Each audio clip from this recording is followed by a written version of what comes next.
plein de gens qui viennent et qui cherchent dans leur langue le mot-paix.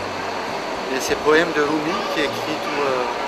Ça, ce sont les poèmes. Ce que j'explique, ce que j'ai vu, ce que j'ai senti, c'est que la souffrance de cette petite fille en Afghanistan, où les gens que vous voyez, ces grands-pères rwandais, quand ils souffrent, cette souffrance, ça nous influence aussi ici. C'est ça que j'explique, c'est ça que j'essaie d'expliquer, que finalement, c'est notre rôle, c'est dans la vie d'essayer d'atténuer cette souffrance humaine.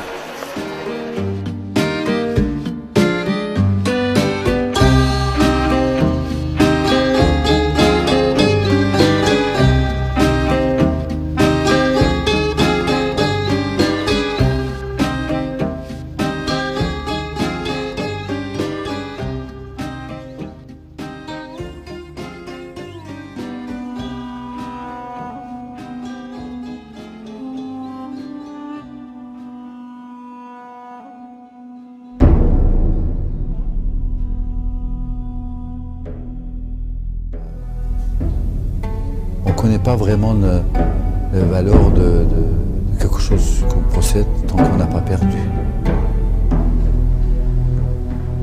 On ne sait pas ce que c'est la liberté tant qu'on ne vous a pas mis en prison. Et on ne sait pas ce que ça veut dire pouvoir dire ce qu'on a envie de dire ou écrire ce qu'on a envie de dire. Tant qu'on n'est pas venu casser votre plume et votre doigt avec. Dans beaucoup de pays du monde aujourd'hui, on vous casse le doigt et votre plume en même temps.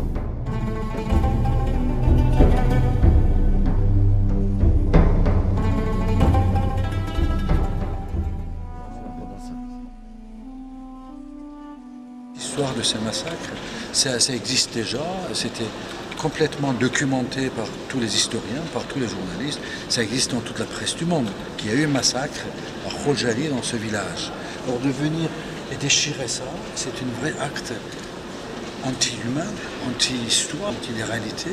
Et dans ce cas, demain, on va voir les Russes qui vont arriver en disant que non, on n'a jamais occupé Afghanistan et que tout ça c'est faux.